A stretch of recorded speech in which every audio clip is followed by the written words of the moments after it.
मंगलम भगवान विष्णु मंगलम गरुड़ध्वज मंगलम पुंडरीकाक्षाय मंगलाय तनोहरि। सभी भक्तों का आपके अपने YouTube चैनल श्री कृष्ण दीवाने में हार्दिक स्वागत है। आज हम सुनेंगे निर्जला एकादशी की व्रत कथा। हमारे हिंदू धर्म में एकादशी का विशेष महत्व होता है। निर्जला एकादशी को साल की सभी एकादशियों में सर्वश्रेष्ठ माना गया है। ऐसा माना जाता है कि इस एकादशी के व्रत से भगवान विष्णु शीघ्र ही प्रसन्न होते हैं और अपने भक्तों पर कृपा बरसाते हैं। इस दिन दान करना बहुत ही शुभ माना जाता है। निर्जला एकादशी का व्रत जल के महत्व को दर्शाता है। ज्येष्ठ मास में पड़ने के कारण इस दिन शीतलता प्रदान करने वाली वस्तुओं का दान करना, गर्मी से राहत दिलाने वाली वस्तुओं का दान करना, जूते का दान करने वाला व्यक्ति सोने के विमान में बैठकर स्वर्गलोक में जाता है। इस व्रत में अन्न, पंखा, छाता, बिस्तर और वस्त्र दान करने का विशेष महत्व बताया गया है। इस दिन व्रत करने से व्यक्ति को परम पुण्य की प्राप्ति होती है। इस दिन चने और गुड़ का दान करना बहुत ही मंगलकारी होता है। इस दिन आम और खरबूजे का दान करना भी बहुत उत्तम है। एकादशी का व्रत सभी तीर्थों में स्नान करने के समान होता है। हिंदू धर्म की मान्यताओं के अनुसार निर्जला एकादशी का व्रत रखने और बताई हुई इन वस्तुओं का दान करने से उस व्यक्ति को सभी पापों से मुक्ति मिल जाती है। इस दिन दान पुण्य करने से मनुष्य को स्वर्ग की प्राप्ति होती है और उसके जीवन के सभी दुख और कष्ट दूर हो जाते हैं। ऐसा माना जाता है कि इस व्रत को करने से व्यक्ति को दीर्घायु प्राप्ति होती है। निर्जला एकादशी का यह व्रत ज्येष्ठ माह के शुक्ल पक्ष की एकादशी तिथि को रखा जाता है। यदि संभव हो सके तो आप यह निर्जला एकादशी का व्रत निर्जल ही रखें। आइए अब हम निर्जला एकादशी की व्रत कथा का श्रवण करें। सभी बोलिए ओम नमो भगवते वासुदेवाय, ओम श्री राधा कृष्णाभ्याम नमो नमः। युधिष्ठिर ने भगवान श्री कृष्ण से पूछा कि हे जनार्दन, अपरा का सारा महात्म्य मैंने आपसे सुन लिया है। अब आप ज्येष्ठ माह के शुक्ल पक्ष में जो एकादशी हो उसका हमसे वर्णन कीजिए।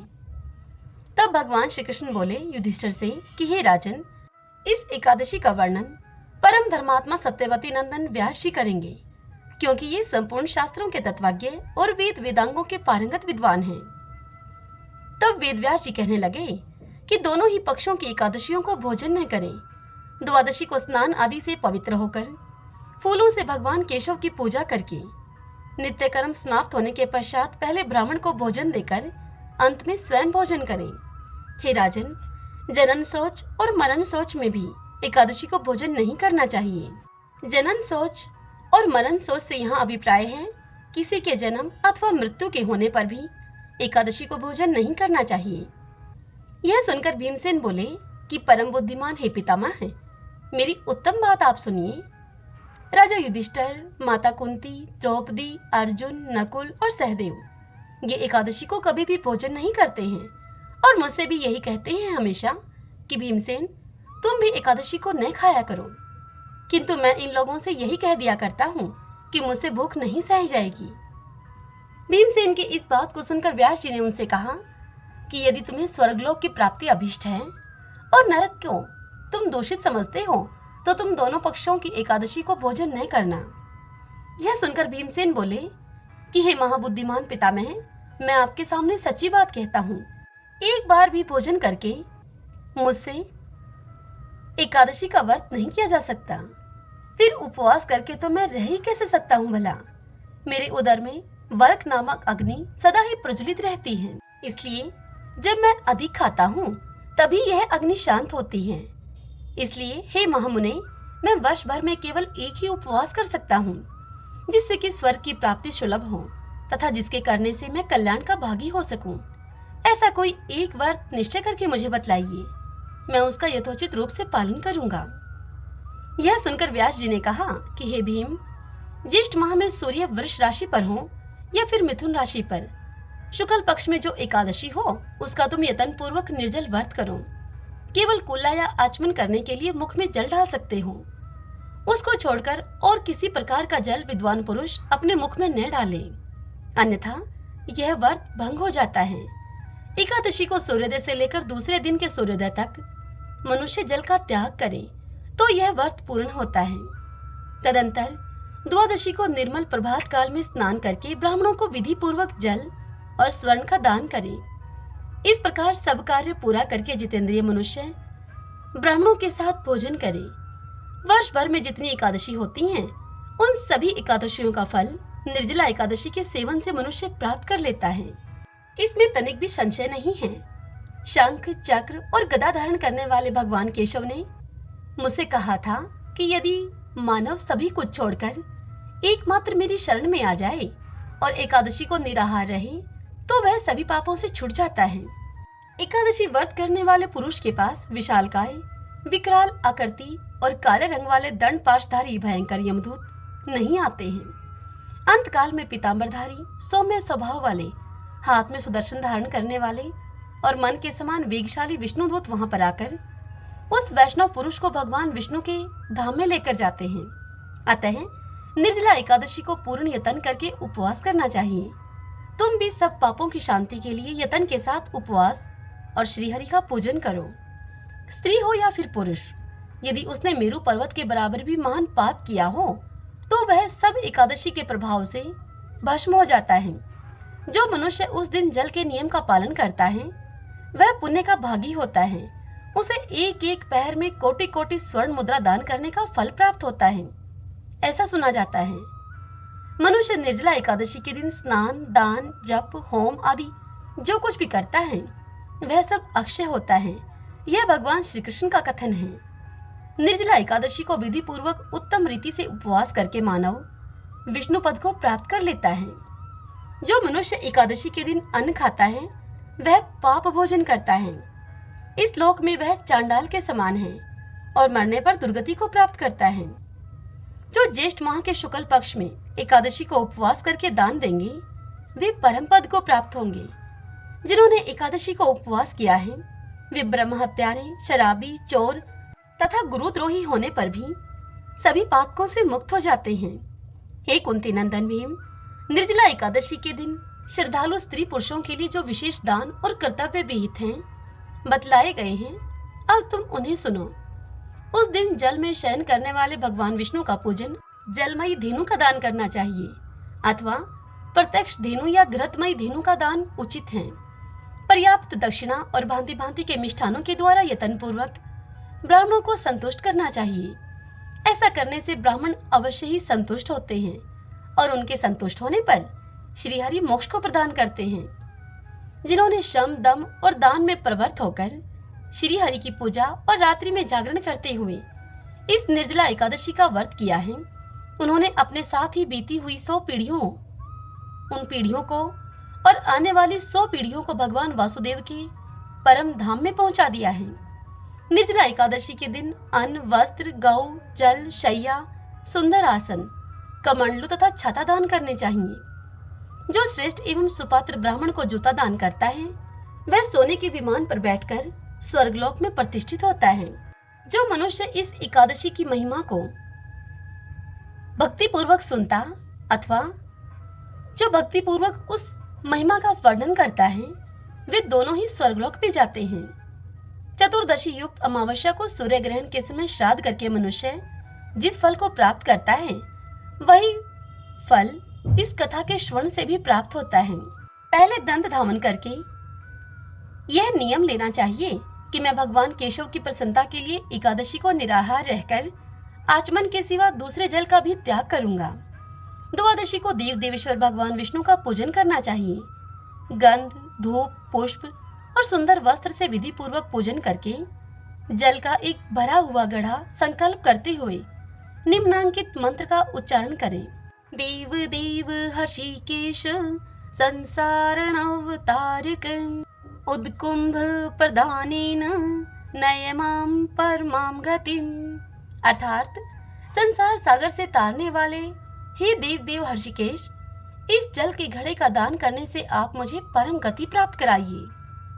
हे भीमसेन, ज्येष्ठ माह के शुक्ल पक्ष की जो शुभ एकादशी होती है उसका निर्जल व्रत करना चाहिए तथा उस दिन श्रेष्ठ ब्राह्मणों को शक्कर के साथ जल के घड़े दान करने चाहिए। ऐसा करने से मनुष्य भगवान विष्णु के समीप पहुंचकर आनंद का अनुभव करता है। तत्पश्चात द्वादशी को ब्राह्मण भोजन कराने के बाद स्वयं भोजन करें। जो इस प्रकार पूर्ण रूप से पाप नाशनी एकादशी का व्रत करता है वह सभी पापों से मुक्त होकर अनामय पद को प्राप्त होता है। वेद व्यास जी से यह सब सुनकर भीमसेन ने भी इस शुभ एकादशी का व्रत आरंभ कर दिया। तभी से यह लोक में पांडव द्वादशी के नाम से विख्यात हुई। तभी बोलिए विष्णु भगवान की जय। ओम नमो भगवते वासुदेवाय। सूत जी मुनियों से बोले कि हे विप्रवरों, अब आप एकादशी व्रत का महात्म्य सुनिए। एकादशी का व्रत मोक्ष प्रदाता है। एकादशी चाहे शुक्ल पक्ष की हो या फिर कृष्ण पक्ष की, उस दिन अन्न नहीं खाना चाहिए। जो एकादशी को अन्न खाता है वह अपना जीवन नष्ट करता है। एकादशी व्रत के इच्छुक को चाहिए कि दसवीं और द्वादशी को भी एक ही समय भोजन करें। एकादशी व्रत का महात्म्य जानने की इच्छा एक बार राजा पृथु ने नारद जी से प्रकट की। तब नारद जी ने राजा पृथु को जो कुछ बताया वही मैं तुम्हें बताता हूँ। नारद जी राजा पृथु से बोले कि हे राजन, गंगा के समान कोई तीर्थ नहीं, माता के समान कोई गुरु नहीं, विष्णु के समान कोई देव नहीं, और अन्न न खाने के समान कोई तपस्या नहीं, शांति के समान संसार में कोई सुख नहीं, सत्य के समान कोई ज्योति नहीं, और कार्तिक के समान मास नहीं है। ज्ञान से बड़ा कोई लाभ नहीं, और एकादशी के समान दूसरा अन्य कोई व्रत नहीं।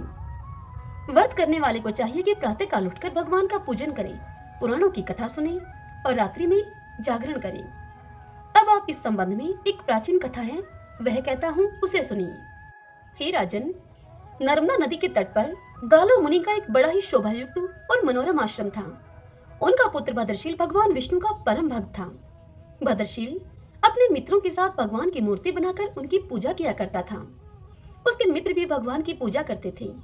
तत्पश्चात वह उन्हें उपदेश देता था कि वे एकादशी का व्रत भी करें। अपने पुत्र के उस चरित्र को देखकर एक बार गालो मुनि ने उससे स्नेहपूर्वक पूछा कि हे पुत्र, तुम हर समय भगवान विष्णु की पूजा अर्चना में लगे रहते हो तथा दूसरों को भी इसके लिए तुम प्रेरित करते हो। यह उपदेश तुम्हें किसने दिया? यह सुनकर भद्रशील ने सर्वप्रथम अपने पिता को नमन किया और फिर श्रद्धायुक्त होकर उससे कहा कि हे पिताश्री, मैं आपको अपने पूर्वजन्म का वृत्तांत बताता हूँ। मैं पूर्वजन्म में चंद्रवंश में धर्मकीर्ति नामक एक राजा था। मैंने दत्तात्रेय जी से शिक्षा ली थी। उस जन्म में मैंने 1000 वर्षों तक शासन किया, किंतु जीवन के उत्तरार्ध में दुर्भाग्यवश मैं बुरी संगत में पड़ गया। वेद मार्ग को छोड़कर मैं पाखंड के मार्ग पर चल पड़ा। जब मेरा आचरण बिगड़ा तो मेरी प्रजा का आचरण बिगड़ते भी देर न लगी। एक दिन की बात है, मैं शिकार खेलने के लिए वन में चला गया। उस दिन मैं भूखा प्यासा ही रहा। घूमते घूमते मैं नर्मदा नदी के तट पर आ पहुंचा। संयोगवश उस दिन एकादशी की तिथि थी। वहां अनेक वैष्णव भक्त भगवान का कीर्तन कर रहे थे। मैं भूखा प्यासा वहीं पर पड़ा रहा और रात्रि भर उनका कीर्तन सुनता रहा, क्योंकि भूख के कारण मुझे नींद तो आ न रही थी। इधर प्रातः होने पर उनका कीर्तन समाप्त हुआ और उधर मेरे प्राण निकल गए। यमदूत मुझे लेकर अब चित्रगुप्त जी के पास जा पहुंचे। चित्रगुप्त ने कहा कि मैंने बहुत सारे पाप किए हैं, किंतु एकादशी के व्रत के बाद चूंकि मेरे प्राण निकले हैं, इस कारण से मैं सभी पापों से मुक्त हो गया हूँ। यह सुनते ही स्वयं यमराज ने मुझे प्रणाम किया और फिर अपने दूतों को बताया कि एकादशी का व्रत करते हुए जिसके भी प्राण निकले हों, वह मनुष्य स्वर्ग का अधिकारी होता है। जो कोई अनजाने में भी एकादशी का व्रत करता है, उसके सभी पाप नष्ट हो जाते हैं। इसके बाद हे पिताश्री, मुझे एक सुंदर विमान में बैठाकर स्वर्ग भेज दिया गया। उसके बाद हजारों वर्षों तक इंद्रलोक और विष्णुलोक में निवास करने के बाद अब मैंने आपके यहाँ जन्म लिया है। नारद जी इतनी कथा सुनाकर राजा पृथु से कहते हैं कि हे राजन, एकादशी व्रत की महिमा तो अपार है। जो भी श्रद्धा भक्ति से इस कथा को पढ़ता है अथवा सुनता है, उसके समस्त पाप नष्ट हो जाते हैं और सब सुख भोग कर वह अंत काल में वैकुंठ का अधिकारी होता है। श्रीमन नारायण नारायण नारायण, श्रीमन नारायण नारायण नारायण। प्राचीन काल में एक लड़की का जन्म राक्षस कुल में हुआ, जिसका नाम वृंदा था। दैत्यराज कालनेमी जैसे राक्षस परिवार में पैदा होने के बाद भी वृंदा भगवान विष्णु की पूजा किया करती थी। जब वृंदा बड़ी हुई तो उसकी शादी जालंधर नामक दैत्य से हो गई। जालंधर काफी शक्तिशाली राक्षस था, जिसका जन्म भगवान शिव के तेज के कारण समुद्र से हुआ था। बलवान होने के कारण जालंधर को दैत्यों का राजा बनाया गया। वृंदा से शादी करने के बाद जालंधर की शक्ति और पराक्रम बढ़ता ही गया। उसे किसी भी तरह से हराना मुश्किल था। जालंधर के बढ़ते अहंकार और आतंक से सभी देवता परेशान थे। जालंधर की बढ़ती हुई ताकत के पीछे उसकी पत्नी वृंदा की विष्णु भक्ति और सतीत्व था। होते होते जालंधर अपनी शक्ति और अहंकार में चूर होकर स्वर्ग की देवियों पर काबू पाने की कोशिश करने लगा। अब इसी दौरान एक बार उसने माता लक्ष्मी को पाने का प्रयास किया, परंतु समुद्र से जन्म लेने के कारण माता लक्ष्मी ने उसे अपना भाई बना लिया। फिर उसकी नजर माता पार्वती पर गई और उन्हें पाने के लिए जालंधर ने मायाजाल रचा। अपने मायाजाल से जालंधर ने शिव का रूप धारण किया और माता पार्वती के करीब जाने की कोशिश करने लगा। उसी वक्त माँ पार्वती ने उसे पहचान लिया और जब तक जालंधर कुछ समझ पाता वो अदृश्य हो गई। जालंधर के इस दुर्व्यवहार से पार्वती जी को काफी गुस्सा आया और इस पूरी घटना के बारे में उन्होंने भगवान विष्णु को बताया। इधर जालंधर भगवान शिव से पार्वती जी को पाने के लिए कैलाश पर्वत पर युद्ध कर रहा था। तभी भगवान विष्णु ने जालंधर को सबक सिखाने की ठानी। सभी को पता था कि जालंधर अपनी पत्नी के पूजा पाठ और सतीत्व की वजह से ही आज ये हुआ है। ऐसे में भगवान विष्णु ने जालंधर को हराने के लिए उसकी पत्नी का पतिव्रत धर्म भंग करने के लिए मायावी चाल चली। भगवान विष्णु एक साधु का रूप धारण करके वृंदा से वन में मिलने के लिए गए। उनके साथ 2 मायावी राक्षस भी थे जिन्हें देखते ही वृंदा डर गई। तभी भगवान विष्णु ने उन दोनों राक्षसों का वृंदा के सामने ही वध कर दिया। वृंदा यह देखकर समझ गई कि ये कोई आम व्यक्ति नहीं है। उसी पल वृंदा ने साधु से अपने पति के बारे में पूछा। साधु बने हुए भगवान विष्णु ने अपनी माया शक्ति से 2 बंदर प्रकट किए। दोनों बंदरों के हाथ में जालंधर का सिर और धड़ था। यह देखते ही वृंदा बेहोश हो गई। कुछ समय के बाद होश में आने पर वो साधु से अपने पति को दोबारा जिंदा करने की प्रार्थना करने लगी। वृंदा की विनती सुनकर उसकी आंखों के सामने ही साधु ने अपनी माया से जालंधर के कटे हुए शरीर के हिस्सों को जोड़ दिया और स्वयं उस शरीर में समा गए। वृंदा को जरा सा भी अंदाजा नहीं था कि उसके साथ ऐसा छल किया गया है। जालंधर का रूप धारण किए हुए विष्णु जी को वृंदा अपना पति समझकर रहने लगी। वृंदा के ऐसा करने से उसका सतीत्व भंग हो गया, जिसके बाद जालंधर कैलाश पर्वत में युद्ध हार गया। जब वृंदा को यह सच पता चला तो उसने गुस्से में विष्णु भगवान को पत्थर बनने का श्राप दे दिया। इस घटना के बाद वृंदा स्वयं सती हो गई। जिस स्थान पर वह भस्म हुई वहां तुलसी का पौधा प्रकट हुआ। विष्णु भगवान वृंदा के पति भक्ति से प्रसन्न हुए और उन्होंने कहा कि हे वृंदा, तुम्हारी पति भक्ति देखने के बाद मुझे तुम प्रिय लगने लगी हो। अब सदैव तुम मेरे साथ तुलसी के रूप में रहोगी। तुम्हारे तुलसी रूप का जो भी व्यक्ति मेरे शालिग्राम के साथ विवाह कराएगा उसे 1000 गुना यश और पुण्य प्राप्त होगा। जिस भी मनुष्य के घर में तुलसी का वास होगा उस घर में कभी भी असमय यमदूत नहीं आएंगे। आगे भगवान ने कहा कि तुलसी के पौधे की पूजा करने वालों को गंगा और नर्मदा में स्नान करने के बराबर पुण्य प्राप्त होगा। संसार में चाहे कोई भी मनुष्य कितना भी दुष्ट क्यों न हो, कितने भी पाप क्यों न किए हों, मृत्यु के दौरान उसके मुख में तुलसी और गंगा जल अवश्य दिया जाएगा। इससे वह अपने पापों से मुक्त होकर वैकुंठ धाम को जाएगा। इसके अलावा जो व्यक्ति तुलसी और आंवले के पेड़ की छाया में पितरों का श्राद्ध करेगा उसके पितरों को मोक्ष मिलेगा। अभी बोलिए गौ माता की जय। महाराज दिलीप और देवराज इंद्र में गहरी मित्रता थी। देवराज इंद्र के बुलाने पर एक बार राजा दिलीप स्वर्ग गए। देव असुर संग्राम में देवराज ने महाराज दिलीप से सहायता मांगी। राजा दिलीप ने सहायता करने के लिए हामी भर दी और देवासुर युद्ध हुआ। युद्ध समाप्त होने पर स्वर्ग से लौटते समय मार्ग में कामधेनु मिली। तब राजा दिलीप ने पृथ्वी पर आने की आतुरता के कारण कामधेनु को देखा नहीं। कामधेनु को उन्होंने प्रणाम नहीं किया, न ही उनकी प्रदक्षिणा की। इस अपमान से रुष्ट होकर कामधेनु गाय ने राजा दिलीप को यह श्राप दे दिया कि मेरी संतान नंदिनी गाय यदि तुझ पर कृपा न करे तो फिर पुत्रहीन ही रहेगा। राजा को इस विषय में कुछ भी नहीं पता था, जिसके कारण राजा के कोई पुत्र नहीं हुआ और वे पुत्र न होने के कारण से स्वयं तथा महारानी और प्रजा के सभी लोग चिंतित रहने लगे और बड़े ही दुखी रहा करते थे। पुत्र प्राप्ति की इच्छा से महाराज दिलीप रानी के साथ कुलगुरु महर्षि वशिष्ठ के आश्रम पर पहुंचे। महर्षि सब कुछ समझ गए। महर्षि ने राजा से कहा कि यह गौ माता के अपमान के पाप का फल है, सो भी गौ की पुत्री नंदिनी गाय हमारे आश्रम पर विराजती हैं।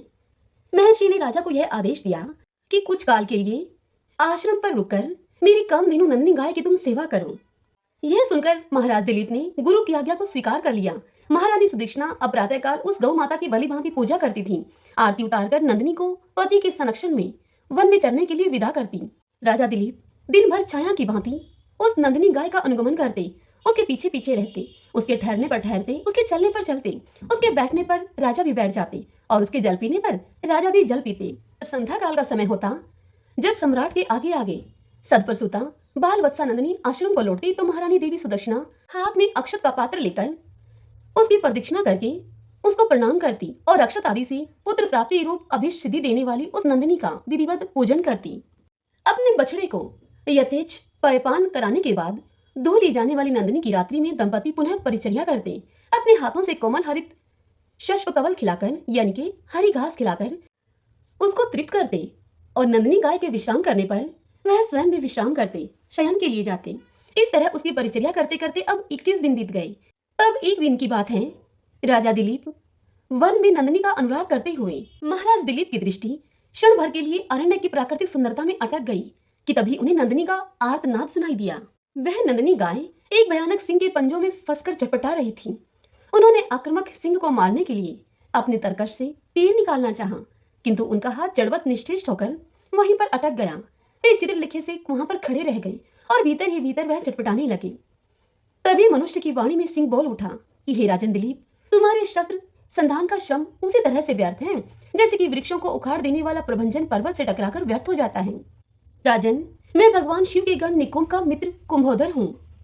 मुझे भगवान शिव ने सिंहवृत्ति देकर हाथी आदि से इस वन के देवदारुओं की रक्षा का भार सौंपा है। इस समय जो भी जीव सर्वप्रथम मेरी दृष्टि के पथ पे आ जाता है वह मेरा भक्ष्य बन जाता है। इस गाय ने इस संरक्षित वन में प्रवेश करने की अनाधिकार चेष्टा की है और मेरे भोजन की वेला में यह मेरे सम्मुख आई है, अतः मैं इसे खाकर अपनी क्षुधा शांत करूंगा। तुम लज्जा और गलानी को छोड़कर वापस लौट जाओ। किंतु राजा दिलीप कैसे लौट जाएं?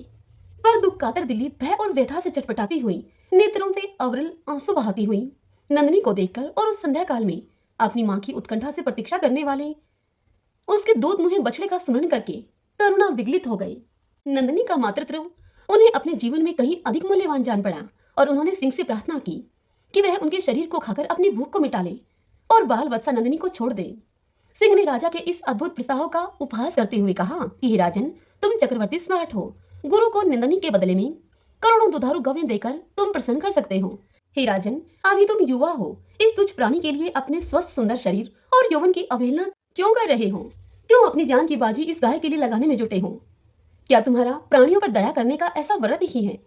तो भी आज यदि इस गाय के बदले में मैं तुम्हें खा लूंगा तो तुम्हारे मर जाने पर केवल इसकी ही विपत्तियों से रक्षा हो सकेगी, और यदि मैंने इस गाय को खा लिया और तुम जीवित रहे तो पिता की भांति संपूर्ण प्रजा का तुम निरंतर आने वाली विपत्तियों से तुम रक्षा करते रहोगे। राजन, स्वर्ग की प्राप्ति के लिए तप त्याग करके शरीर को कष्ट देना तुम जैसे अमित ऐश्वर्यशालियों के लिए निरर्थक है। स्वर्ग, अरे यह तो इस पृथ्वी पर ही है। जिस मनुष्य को वैभव विलास के सभी साधन उपलब्ध हैं वह तो समझो स्वर्ग में ही रह रहा है। स्वर्ग का काल्पनिक आकर्षण तो मात्र विपन्नों के लिए ही है, संपन्नों के लिए नहीं है। इस तरह से सिंह ने राजा को भ्रमित करने का बहुत प्रयत्न किया। भगवान शंकर के उस अनुचर सिंह की बात को सुनकर अत्यंत दयालु महाराज दिलीप ने उसके द्वारा आक्रांत नंदिनी को देखा, जो कि अश्रुपूरित कातर नेत्रों से उनकी ओर लगातार देख रही थी और अपने प्राण रक्षा की याचना कर रही थी उनसे। राजा ने क्षत्रियत्व के महत्व को प्रतिपादित करते हुए उत्तर दिया कि नहीं सिंह, नहीं, मैं गौ माता को तुम्हारा भक्ष्य बनाकर नहीं लौट सकता हूँ। मैं अपने क्षत्रियत्व को क्यों कलंकित करूं? क्षत्रिय संसार में इसीलिए प्रसिद्ध हैं कि वे विपत्ति से औरों की रक्षा करते हैं। राज्य का भोग भी उनका लक्ष्य नहीं है। उनका लक्ष्य तो यह है कि वह लोक रक्षा से कीर्ति अर्जित करें। निंदा से मलिन प्राणों और राज्य को तो वे तुच्छ वस्तुओं की भांति त्याग देते हैं। इसलिए हे सिंह, तुम मेरे इस शरीर की चिंता मत करो, इस पर दयालुता न दिखाओ। मेरे भौतिक शरीर को खाकर तुम उसकी रक्षा करो, क्योंकि यह शरीर तो नश्वर है, मरना धर्मा है। इसलिए इस पर हम जैसे विचारशील पुरुषों की ममता नहीं होती। हम तो मात्र इस शरीर के पोषक हैं। मेरा यह मांस का शरीर न भी रहेगा, परंतु गौ रक्षा से मेरा यश शरीर सुरक्षित रहेगा। संसार यही कहेगा कि गौ माता की रक्षा के लिए एक सूर्यवंशी राजा ने अपने प्राणों की आहुति दे दी। एक चक्रवर्ती सम्राट के प्राणों से भी अधिक मूल्यवान एक गाय है। राजा दिलीप की समग्र बात सुनकर सिंह ने कहा, हे राजन, अगर आप अपना शरीर मेरा आहार बनाना ही चाहते हैं तो ठीक है। सिंह के इस प्रकार स्वीकृति दे देने पर राज ऋषि दिलीप ने शास्त्रों को फेंक दिया और उसके आगे अपना शरीर मांसपिंड की तरह खाने के लिए डाल दिया, और वे सिंह के आगे सिर झुकाए हुए आक्रमण की प्रतीक्षा करने लगे। तभी आकाश से विद्याधर राजा दिलीप पर पुष्पों की वर्षा करने लगे। तब नंदिनी गौ ने कहा कि हे राजा दिलीप, हे पुत्र, उठो। यह मधुर दिव्य वाणी को सुनकर राजा को महान आश्चर्य हुआ और उन्होंने वात्सल्यमयी जननी की तरह अपने स्तनों से दूध बहाती हुई नंदिनी गौ को देखा, किंतु वह सिंह उनको दिखलाई नहीं दिया कहीं। आश्चर्यचकित राजा दिलीप से नंदिनी गौ ने कहा कि हे सत्पुरुष, तुम्हारी परीक्षा लेने के लिए मैंने ही सिंह की माया की सृष्टि की थी। महर्षि वशिष्ठ के प्रभाव से यमराज भी मुझ पर प्रहार नहीं कर सकता, तो सिंह आदि की तो क्या शक्ति है मुझ पर प्रहार करने की। मैं तुम्हारी गुरु भक्ति से और मेरे प्रति प्रदर्शित दया भाव से अत्यंत प्रसन्न हूँ। तुम वर मांगो। तुम मुझे दूध देने वाली मामूली गाय मत समझो, अपितु संपूर्ण कामनाएं पूरी करने वाली कामधेनु जानो। यह सुनकर राजा ने अपने दोनों हाथ जोड़कर वंश चलाने वाले अनंत कीर्ति पुत्र की याचना की। तब नंदिनी ने तथास्तु कहा। उन्होंने कहा कि राजन, मैं आपकी गौ भक्ति से अत्यधिक प्रसन्न हूँ। मेरे स्तनों से दूध निकल रहा है, उसे पत्ते के दोने में धोकर पी लेने की आज्ञा गौ माता ने राजा को दी और कहा, हे राजा दिलीप, तुम्हें अनंत प्रतापी पुत्र की प्राप्ति होगी।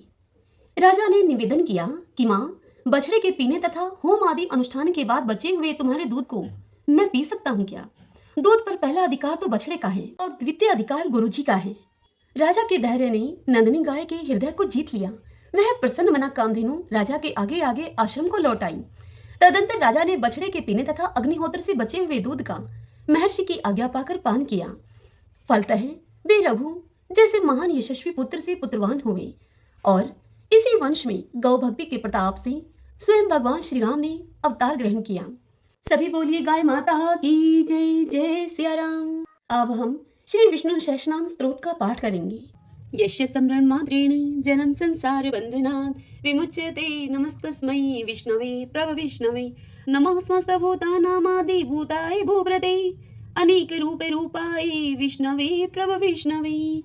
ओम विश्वं विष्णुः वषट्कारो भूत भव्य भवत् प्रभुः भूतकृत भूतभृत भावो भूतात्मा भूत भावने भूतात्मा परमात्मा च मुक्तानां परमागतिः अव्यय पुरुष साक्षी क्षेत्रज्ञो अक्षर एव च योगो योग विद्याम नेता प्रधान पुरुषेश्वर है नारसिंह वपु है श्रीमान केशव पुरुषोत्तम है सर्व सर्व शिव स्थाणु भूतादि निर्भय है संभव भावनो भ्रता प्रभु प्रभु ईश्वर है स्वयंभू है शंभुरादित्य पुष्कराक्षो महासुन है अनादि नित्नो दाता विद्याता धातुरुत्तम है अपरमेयो हर्षिकेश पदम नाभो अमर प्रभु है विश्वकर्मा मनुस्त्वष्टा सत्विष्टो सत्विरो ध्रुव है आग्रह है शाश्वत कृष्ण लोहिताक्ष प्रदर्दन है प्रभु त्रिकुब्धाम पवित्रम मंगलम परम ईशान्य प्राणदय प्राण ज्येष्ठ श्रेष्ठ प्रजापति है हिरण्यगर्भ भूगर्भ माधवो मधुसूदन है ईश्वरो विक्रमी धनवी मेधावी विक्रम कर्म है अनुत्तमो दुरादर्श कृतज्ञ कर्तिरात्मवान है सुरेश शरणम शरम विश्वरीता प्रजा भुवः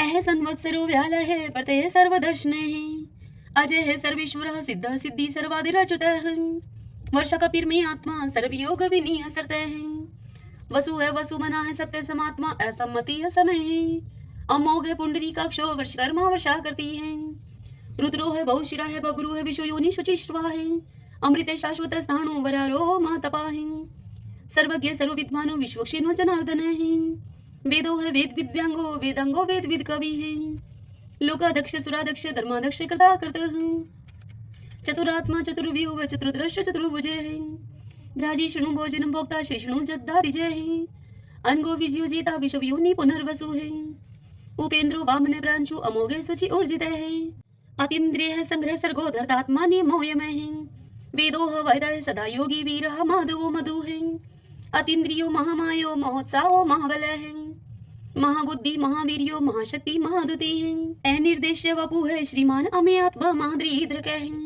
महेश्वासो महिव्रता श्रीनिवास सदाम गति है अनिरुद्ध सुरानंदो गोविंदो गोविंदाम पति है मरीचि है दमन हंसो शो पर्णो भुजगोतम है हिरण्यनाभ सूतपा पदम नाभ प्रजापति है अमृत्यु है सर्वद्रक है सिंह संदाता संधिमान स्त्र है अजो है दुर्मुष्ण शास्ता विश्वतात्मा सुरारिया है गुरु है गुरुत्मो धामो सत्य सत्य पराक्रम है निमिष है अनिमिष है सत्र विवाचस्पति रुधारदी है अग्रणी है ग्रामणी है श्रीमान न्याय नेता समीरण है शस्त्र मूर्धा विश्वात्मा शस्त्राक्ष शस्त्रपात आवर्तनो निर्वतात्मा संवर्त सन पर मर्दन है यह संवर्तको वहनीय अनिलो धरणीधर है सुप्रसाद प्रश्नात्मा विश्वदरक विश्वभुक विभु है सत्कृता सत्कृत साधु जहनो नारायणो नर है असंख्यो अपरमे आत्मा विशिष्ट शिष्कर सूचि है सिद्धार्थ सिद्धि संकल्प है सिद्धि दय सिद्धि साधन है वर्षाई वर्ष वो विष्णु वर्ष पर वर्षोदर है वर्धनो वर्धमान है विविक्त श्रुति सागर है सुभजो दुर्धरो वाग्मी महेंद्रो वसुधो वसु है नेक रूप वृद्ध रूप है सिप विष्टि प्रकाश ने है ओजस्ते जो दूती दर प्रकाशात्मा प्रताप ने है रिद्ध स्पष्ट अक्षरों मंत्र चंद्राशु भास्कर धोती हैं। अमृताम शुद्ध भानु शशबिंदु सुरेश्वर हैं। औषधम जगत सेतु सत्य धर्म पराक्रम हैं। भूत भव्य भवनाथ है पवने पावनो अनले हैं। काम काम कृत कांत है काम है काम प्रदय प्रभु हैं। युगाधिकृत युगावर्तो नेकमायो महाशने हैं। अदृश्य अव्यक्त रूप शस्त्रजित अनंत जित हैं।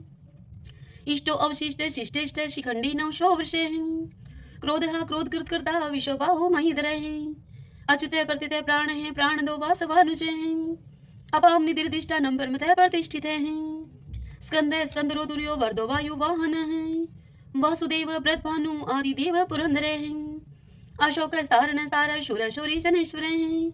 अनुकूल शतावर्त है पद्मी पदम निवेक्षण हैं। पद्मनाभो अरविंदाक्ष पदम गर्भ शरीर भृत हैं। महदीरिदो वरदात्मा मोक्षो गरुड़ो दुजे हैं। अतुल्य शर्वो भीमः सम्यगो हवि हरि हैं। सर्वलक्षण लक्षणयो लक्ष्मीवान समिंत जय हैं। वीक्षरो रोहितो मार्गो हेतु दामोदर सह। महीधरे महाभागो वेगवान मिताशने हैं। उद्भव शोभनो देव श्री गर्भ परमेश्वर हैं। कर्णम कारणम कर्ता विकर्ता गहनो गोवे हैं। व्यवसायो व्यवस्थान संस्थान स्थान दो ध्रुव। प्रार्दीप्रम स्पष्ट चतुष्ट पुष्ट शुभेक्षण हैं। रामो विरामो वीर जो मार्गो नेवन्यो अन्य हैं। वीर शक्ति मतम श्रेष्ठो धर्मोधरम विदुत्तम हैं। वैकुंठ पुरुष प्राण प्राणदय प्रणवय प्रथु हैं। हिरण्यगर्भ शत्रुघ्नो व्याप्तो वायुर्दोक्ष हैं। ऋतु है सुदर्शन काल परमेष्टि परिग्रह है। उग्र संवत्सरो दक्षो विश्रमो विशव दक्षिण है। विस्तार स्थावस्थाणु परमाणम बीजम व्ययम। अर्थो अनर्थो महाकोशो महाभोगो महाधने है। निर्विणय सत्विष्ट है अभू है धर्म यूपो महामख है। नक्षत्र नेमि नक्षत्री शमय शामय शमी हन है। यज्ञ इज महि जय जय कर्तुस्तरम स्थाम गति है। सर्वदर्शी विमुक्तात्मा सर्वज्ञो ज्ञानम उत्तमम। सुवर्त सुमुख सूक्ष्म सुघोष सुखदय सुहृदय है। मनोहरो जीत क्रोधो वीरबाहु विधारणे है। स्वप्ने सर्वशो व्यापी नेकात्मा नेक क्रम करत। वत्सरो वत्सलो वत्सी दरतन गर्भ धनेश्वर है। धर्म गोप धर्म कृत धर्मी शत अशत शर्म अक्षरम। विज्ञाता शस्त्रांशु विधाता कृत लक्षण है। गौपस्तीने मी सत्वस्त सिंहो भूत महेश्वर है। आदि देवो महादेव देवशो देव भ्रत गुरु है। उत्तर गोपतिर गोप्ता ज्ञान गम्य पुरातन है। शरीर भूत भ्रत भोक्ता कपिंद्रो पुरी दक्षिण है। सोमपो अमृतप सोम है पुरुषित पुरुषोत्तम है। विनियुजे सत्य संदो दशर सत्वतम पति है। जीवो अभिनेता साक्षी मुकुंदो अमित विक्रम है। अम्बो निदिर्णंतात्मा मोदधिशयो अनंत के हैं। अजय है माहर है स्वभाव जीता मित्र प्रमोदने है। आनंदो नंदनो नंद सत्य धर्मा त्रिविक्रम है। महर्षि कपिलाचार्य कर्तघ मेदनी पति हैं। त्रिपद त्रिदशा अध्यक्षो महाष्ट्रंग कृतांत करते हैं। महावराहो गोविंद सुषेण कनकांगदी। गुह गभीरो गहनो गुप्त चक्र गदाधरे हैं। वेदा स्वंगो अजित कृष्णो दृढ़ संकर्षण अच्युते हैं। वर्णो वारुणो वृक्ष पुष्कराक्षो महामना है। भगवान भगानंदी वनमाली हलायुदय है। आदित्यो ज्योतिरादित्य शैषणो गति समः। शुधनवा खंड परशु है दारुणो द्रविण प्रदय है। द्विस्वर्ग सरदृग व्यासो वाचस्पति योनिजय है। त्रिशामा श्याम गय श्याम निर्वाणम भेषजम मिष्क है। संन्यास कृत्सम शांत निष्ठा शांति प्रायणम। शुभांगम शांति दस दृष्टा कुमुदय कुवलेशय। गोहति गोपति गोप्ता वृषभाक्षो वृष प्रिय है। निवर्ति निर्वर्तात्मा संक्षिप्ता श्रीमकार शिव है। श्रीवत्स्वक्षा श्रीवास श्रीपति है श्रीमतांबर है। श्रीधर श्रीश श्रीनिवास श्रीनिधि है श्री विभावने हैं। श्रीधर श्रीकर श्रेय श्रीमान लोकत्रयाश्रय हैं। स्वक्ष स्वंग सानंदो नंदिर ज्योतिर्गणेश्वर हैं। विजितात्मा विधेयात्मा सत्कीर्ति छिन संशय हैं। उदृण सर्वत चक्षु अनिश शाश्वत अस्त्र हैं। भूषयो भूषणो भूत विशोक शोक नाशने हैं। अर्चिस्मान अर्चित कुंभ विशुद्धात्मा विशोधने हैं। अनिरुद्धो अप्रतिरथ प्रद्युम्नो अमित विक्रम हैं। कालने मीनिहा वीर शौरी शूर जनेश्वर हैं। त्रिलोकात्मा त्रिलोकेश है केशव केशिहारी हैं। कामदेव कामपाल कामिकांत कृतागम है। निर्देश बपु विष्णु वीरो अनंतो धनंजय हैं। ब्राह्मणियों ब्रह्माकृत ब्रह्मा ब्रह्म ब्रह्मा विवर्धने हैं। ब्रह्माविद ब्राह्मणों ब्रह्मी ब्रह्माज्ञो ब्राह्मण प्रिय हैं। महाकर्मो महाकर्मा महातेजा महोरगे हैं। महाक्रतु महायज्वा महायगो महावीर हैं। सत्वय स्तोप्रिय स्तोत्रम स्तोतरण प्रिय हैं। पूर्ण पुरिता पुण्य पुण्य की भी अनामय हैं। मनोजव तीरथ करो वसुरेता वसुप्रदे वसुप्रदो वासुदेवो वसु है वसु मना है सदगति है सत्कृति है सत्ता सद्बुद्धि सत्य प्रायणे सूरसेनो यदुश्रेष्ठ है सन्निवास है स्वया मुने भूतावासो वासुदेव सर्वासु निलयो अनिले दृपः दृप्तो दुर्दो दुर्दुरो अपराजिते विश्वमूर्ति महामूर्ति दितमूर्ति अमूर्ति माने अनेक मूर्ति अव्यक्त है शतमूर्ति शतानने एकोनेक स्वः किमित तत्पद अनुत्तमम् लोकबंधु लोकनाथो माधवो भक्तवत्सलः स्वर्णवर्णो हिमांगो व्रांग चंदनांगदी वीरः विश्वशून्यो गर्ताशी अचल चलः एमानी मान दो मान्यो लोक स्वामी त्रिलोकधरक सुनीता मेद जोधन्य सत्यमेधा धराधर तेजो वृषो दुतिधर सर्वशस्त्र प्रतांबर प्रग्रो निग्रो व्यग्रो नेक श्रृंगो गधा गर्जय चतुर्मूर्ति चतुर्बाहु चतुर्व्यूह चतुर्गति चतुर आत्मा चतुर्भाव चतुर्वेद विद एकपात समावर्तो अनिर्वर्तात्मा दुर्जो दुर्ति कर्म दुर्लभो दुर्गमो दुर्गो दुरावासो दुरारिया शुभंगो लोक सारंग सुतंतु सुतंतु वर्धने इंद्रकर्मा महाकर्मा कृतकर्मा कृतागम उद्भवो सुंदरो सुंदो रत्ननाभ सुलोचन अर्को वाशन श्रृंगी जयंत सर विजयी है स्वर्ण बिंदु अक्षोभ सर्वागी सुरेश्वर महाहदो महागतो महाभूतो महानिधि कुंदे कुंदरे कुंदे पर्जने पावनो अनिल अमृताशो अमृतोपु सर्वज्ञ सर्वतो मुखे शूलुभ शुभर्त सिद्ध शत्रुज शत्रुतापने नेक्रोध उदंबरो अशुत चाणुरांत निशोधने शस्त्रार्थी सप्तजीव सप्तदा सप्तवाहने अमूर्ति अनगे अचिंत्य भय करत भय नाशने अणुः व्रतः कृश स्थूल गुणवृत निर्गुणे महाने ऐद्रते सवद्रते श्वासे प्रागवंशो वंशवर्धने भारव्रत कथित योगी योगीश सर्व कामदे आश्रम शर्मणे श्यामे सुपर्णो वायु वाहन धनुर्धरो धनुर्वेदो दंडो दमिता दमे अपराजित सर्वशहो नियंता नियमो अयमे सदोवान सात्विक सत सत धर्म प्रायण अभिप्राय प्रियारो अर्ह प्रियकृत प्रतिवर्धने विहाय सगति ज्योति है सुरुचि उद्भुग विभु है रवि विरोचन सूर्य है सविता रवि लोचने अनंत हूत भूत भोक्ता सुख दो नेक जो अग्रजय है निवृण सदामर्षि लोकधिष्ठानम अद्भुत है सनातन सनातन तमय कपिल है कबीर पे है स्वस्ति स्वस्ति कृत स्वस्ति स्वस्ति भुक स्वस्ति दक्षिण है रुद्र कुंडली चक्री विक्रम मुझे शासन है शब्दाति के शब्द शह शिशिर शर्वरी करे क्रूर पेशलो दक्षो दक्षिण शमीनांबर है विदुत्मा विद्भय पुण्य शर्वण कीर्तन उतारणो दुष्कृति पुनोदश पन्नाशने वीर रक्षण संतो जीवन प्रिय वस्तित अनंत रूप अनंत श्री जीवित बन्यो व्यापय चतुरस्रो गभीरात्मा विदिशो व्याधीशो दिशे अनादि पूर्व लक्ष्मी सुवीरो रुचिरांगद जननो जन जन्मादि भीमो भीम प्राक्रमे आधार नीलो ऐधाता पुष्पहाश प्रजागरे उद्रवग सत्पथाचार्य प्राणदय प्रणमय पणे परमाणम प्राण निल्य है प्राणभृत प्राण जीवन है ततुम तत्विदेकात्मा जन्म मृत्यु जराति गए पूर्व स्वस्तरुस्तार सविता पर पितामह यज्ञो यज्ञपति रेजवा यज्ञांगो यज्ञ वाहन है यज्ञ व्रत यज्ञ व्रत यज्ञ यज्ञ भुग यज्ञ साधन है यज्ञान कृते गुहाम अन्नम अन्नाद एवच आत्मयोनि समझातो बेखान साम गायन है देवकी नंदन सृष्टा शतिशा पाप नाशन है शंखव्रत नंद की चक्री शारंगदन मा कदाधर है रथांग पाणी अक्षोभ है सर्वपर हरणायुधे सर्वपर हरणायुधे ओम नमः इति विष्णु भगवान की जय। आइए भगतजनों, आओ हम श्री महालक्ष्मी की स्तुति करते हैं।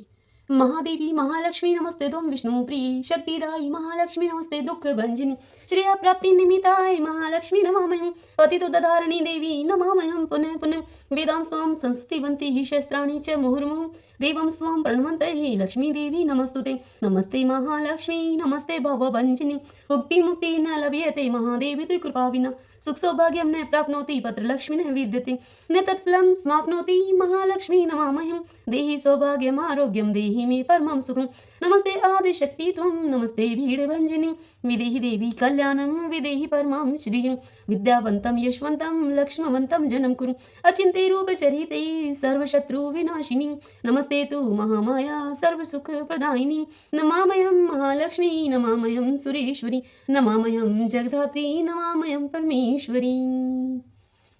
लक्ष्मी माता की जय। ओम भगवती लक्ष्मी नमो नमः। अब हम 11 माता की आरती करते हैं। ओम जय एकादशी माता मैया, जय एकादशी माता। विष्णु पूजा व्रत को धारण कर शक्ति मुक्ति पाता। ओम जय एकादशी माता, तेरे नाम गिनाऊं देवी, भक्ति प्रदान करनी। घन गौरव की दीनी माता, शास्त्रों में भरनी। ओम जय एकादशी माता, मार्गशीर्ष के कृष्ण पक्ष की विश्वतारिणी जनमी मैया, विश्वतारिणी जनमी।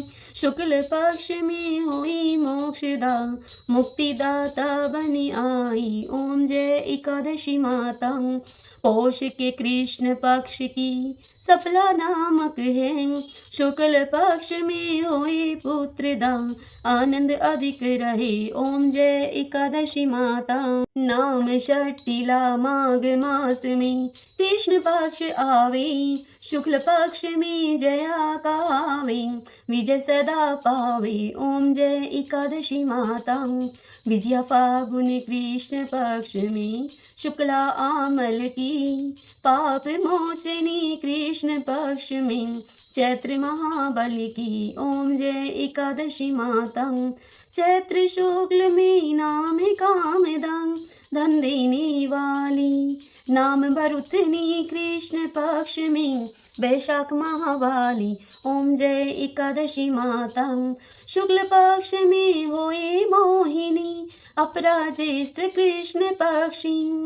नाम निर्जला सब सुख करनी, शुक्ल पक्ष रखी। ओम जय एकादशी माता, योगिनी नाम आषाढ़ में जानो, कृष्ण पक्ष करनी। देवशनि नाम कहायो मैया, शुक्ल पक्ष धरणी। ओम जय एकादशी माता, कामिका श्रावण मास में आवे, कृष्ण पक्ष कहिए। श्रावण शुक्ला होए पवित्र, आनंद से रहिए। ओम जय एकादशी माता, आजा भाद्रपद कृष्ण पक्ष की परिवर्तन शुक्ला, इंदिरा अश्विन कृष्ण पक्ष में भवसागर निकला। ओम जय एकादशी माता, पापान कुशाय शुक्ल पक्ष में आप हरनिहारी। रमा मास कार्तिक में आवे, सुखदायक भारी। ओम जय एकादशी माता, देव उठनी शुक्ल पक्ष की दुख नाशक मैया।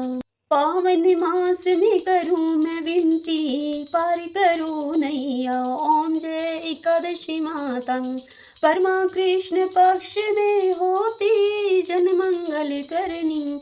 शुक्ल मास में होए पद्मनी, दुख दारिद्र्य हरणी। ओम जय एकादशी माता, जो कोई आरती एकादशी की भक्ति सहित गावे।